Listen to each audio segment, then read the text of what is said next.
Hello friends, welcome to the new episode of my channel. আমি অরিত্র। এখন এই ভিডিওর মধ্যে আমরা কথা বলবো হচ্ছে অ্যাটলি এবং আল্লু অর্জুনের যে কোলাবোরেশন। আজকে আল্লু অর্জুনের জন্মদিন উপলক্ষে তারা একটা ভিডিও ড্রপ করেছে। এটা কোনো টিজার নয়, এখানে কিন্তু সিনেমার কোনো ঝলক আমরা দেখতে পাই না। একটা জাস্ট ছোট্ট ঝলক রয়েছে, যেটা ব্যাপারে পরে কথা বলছি।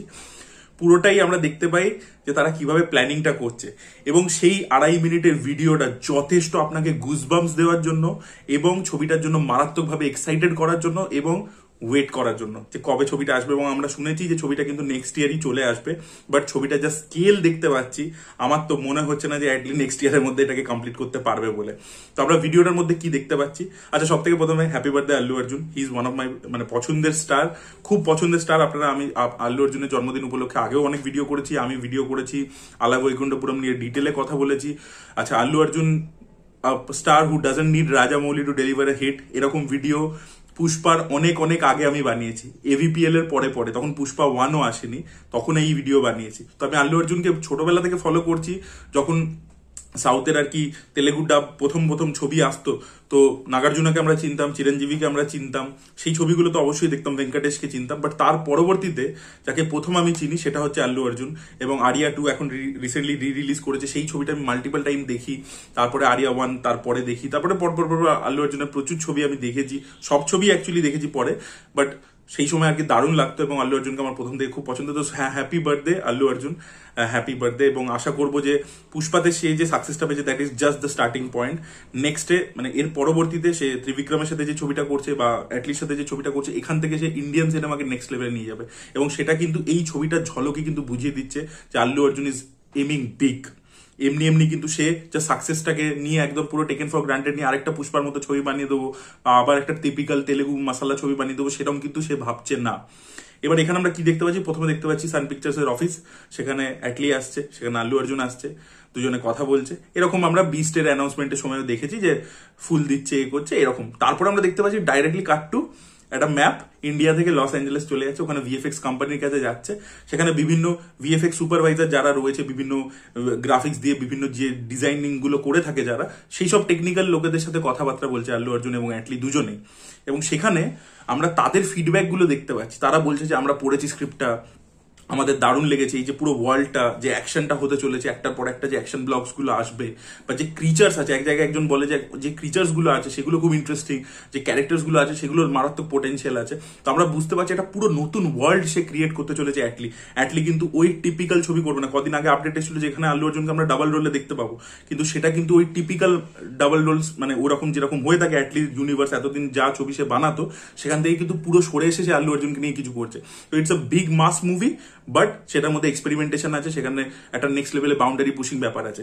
এবং এটাই আমার খুব ভালো লাগছে যে অ্যাটলি কিন্তু শঙ্কর স্যারের যোগ্য স্টুডেন্ট। শঙ্কর কিন্তু ভিজিল্যান্টের ছবি বহুদিন বানিয়েছেন, সেই ছবিগুলো বিশাল সাকসেসফুল হয়েছে। জেন্টেলম্যান তার প্রথম ছবি, সেটাই ভিজিল্যান্টে ফিল্ম ছিল। এবং তার সিনেমার ট্রোপস কোথাও গিয়ে অ্যাটলি ছবির মধ্যে আমরা দেখতে পাই। Jawan was actually kind of replica of all his films, শঙ্করের ফিল্মসেরই পুরো রেপ্লিকা ছিল জওয়ান। বা তার আগেও যে সে ছবিগুলো করেছে সেগুলোর মধ্যেও শঙ্করের সিনেমার বিভিন্ন এলিমেন্টস আমরা দেখতে পেয়েছি।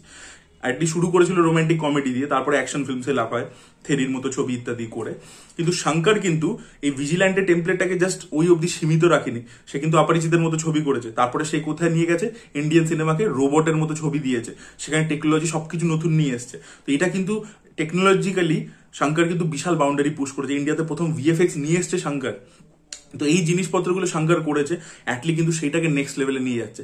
সে কিন্তু চাইলেই জওয়ানের মতো আরেকটা ছবি আল্লু অর্জুনকে নিয়ে আরামসে বানিয়ে ফেলতে পারতো, সে কিন্তু করছে না। সে কিন্তু সত্যি বাজেটটা খরচা কোথায় হবে সেটা কিন্তু আমরা বুঝতে পারছি। এবং সালমান খানের সাথে যে প্রজেক্টটা করার প্ল্যান ছিল, সেটাও হয়তো এরকম টাইপেরই বিগ বাজেট হতো। সেটা এই গল্পটা কিনে যাই না, সেটা তো আমরা বলতে পারবো না, বাট সেটা ওই বাজেটটা দরকার ছিল, ওই ম্যাসিভ বাজেটটা দরকার ছিল। এবার বুঝতে পারছি আমরা যে কেন দরকার ছিল। এমনি এমনি নয় যে অ্যাটলি, আমরা শুনেছিলাম অ্যাটলি 80 কোটি টাকা চাইছে, আল্লু অর্জুনের প্রচুর 100 কোটি টাকার উপর ফিস হবে, তো সেগুলোতেই কি টাকাটা খালি বেরিয়ে যাচ্ছে? না, তারা কিন্তু খরচা প্রচুর করছে। ছবিটা 500 কোটি টাকার উপর বাজেট কিন্তু ডিমান্ড করছে। এবার আমরা দেখতে পাচ্ছি যে স্টুডিওর মধ্যে বিভিন্ন লোকে ফিডব্যাক ইত্যাদি দিল। তারপরে আমরা যেটা দেখতে পাচ্ছি, যেটা অবাক করার মতো ব্যাপার, যে আপনারা আভতার ছবিটা নিশ্চয়ই দেখেছেন, জেমস ক্যামেরনের ছবি, তো সেখানে যে মোশন ক্যাপচারের যে ব্যাপারটা, সেই রকম ড্রেস পরে আল্লু অর্জুন চলছে, করছে, তার বডি স্ক্যানিং করা হচ্ছে, তারপরে সে ওরকম ভাবে হাঁটছে। তো কি আল্লু অর্জুন নিজেই একটা ক্রিচার হিসেবে আমরা তাকে দেখতে পাবো? কারণ আমরা অ্যাভেদারে ওরকম ভাবে লোকে, এবং আল্লু অর্জুন কিন্তু নর্মাল মানুষের মতো হাঁটছে না, ঠিক আছে, 4 পায়ে হাঁটছে, মানে হাত দুটোকেও ইউজ করে হাঁটছে। তো ওইটা দেখে কিন্তু খুব ইন্টারেস্টিং লাগছে। আল্লু অর্জুনের কেন বডি স্ক্যান করা হচ্ছে? তাহলে কি কোনো একটা ক্রিচার মতো থাকবে ওকে, ওই হিসাবে আমরা দেখতে পাবো। দেখা যাক সেটা কি হয়। একটা জায়গায় আমরা দেখতে চাই আল্লু অর্জুন হাত তুলছে, হাতে তরোয়ালের মতো কিছু একটা আছে, এবং তখনই আর কি আমরা একটা ঝলক দেখতে পাই যে হাতে আর্মার টার্মার পরে একটা হাত উঠছে। ওই জায়গাটা আর কি, ওইটা মাইট বি হয়তো আল্লু অর্জুনের ক্যারেক্টার একটা হতে পারে। তো দেখা যাক কি গল্প হয়। আমরা তো শুনেছিলাম যে এটা প্যারালাল ইউনিভার্সের কনসেপ্ট এখানে দেখতে পাবো, আল্লু অর্জুনের ডাবল রোল থাকবে। তো সেটা একটা আপডেট উঠে এসেছিল, মিডিয়া আপডেট ছিল, সেটা আলটিমেটলি মেলে কিনা, কি ওয়ার্ল্ড বিল্ডিং হয়, কি থাকে, সায়েন্স ফিকশন কোনো ব্যাপার থাকে নাকি মাইথোলজিক্যাল কোনো ব্যাপার থাকে। মাইথোলজিক্যাল ছবি তো ত্রিবিক্রমের সাথে করছে আল্লু অর্জুন, তো এখানে কি তাহলে সায়েন্স ফিকশন থাকবে রোবটের মতো? রোবটে যেরকম শঙ্কর করেছিল সেরকম কি এখানে সায়েন্স ফিকশন কিছু ব্যাপার থাকবে? নাকি দুটো টাইম লাইনের গল্প হবে? নাকি এই যে দুটো প্যারালাল ইউনিভার্স, একটা হয়তো প্যারালালি চলছে বাট সেটা হয়তো আদিম যুগ, আর এই যে ইউনিভার্সে সেটা মডার্ন। এটা দেখা যাক কি হয়। বাট অনেক ক্রিচার্স ইত্যাদি কিন্তু থাকতে চলেছে, দেখা যাক অ্যাটলি কি করে। কারণ প্রচন্ড এক্সাইটমেন্ট লাগছে, এবং দেখে বোঝা যাচ্ছে ভাই এখানে খরচা কোথায় হতে চলেছে। এবং অ্যাটলি এবং আল্লু অর্জুন যেখানে স্টুডিওতে ঢুকছে, ঠিক আছে, যখন ইউএসএ তে গিয়ে স্টুডিওতে ঢুকছে, সেখানে যখন দুজনে ঢুকছে, আল্লু অর্জুন তো নিজের লুক পুরো চেঞ্জ করে ফেলেছে, পুষ্পার থেকে পুরো সরে এসে পুরোনো যেরকম তার লুক ছিল, ছোট চুল, সেরকম করেছে।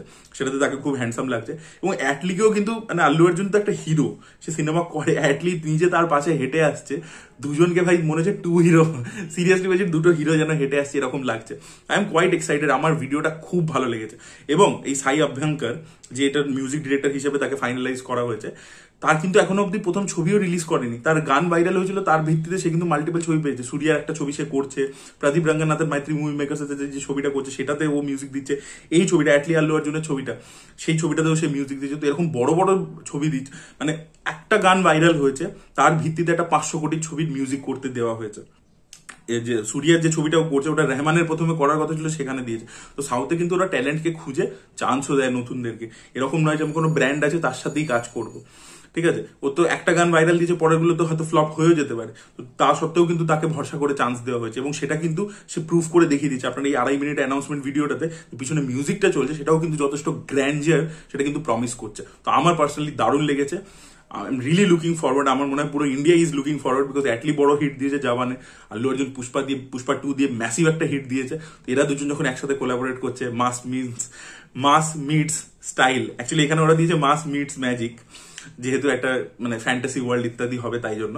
বাট অ্যাকচুয়ালি হচ্ছে মাস হচ্ছে অ্যাটলি, আর স্টাইলিশ স্টার হচ্ছে আল্লু অর্জুন, আইকন স্টারও বলে। তো ওদের দুজনের মিক্সচার আর কি। So really looking forward. আমার খুব ভালো লেগেছে, এক্সপ্রেশন দেখে বুঝতে পারছেন। আপনাদের কি রিয়াকশন অবশ্যই কমেন্টে জানাবেন। Thank you so much, bye by.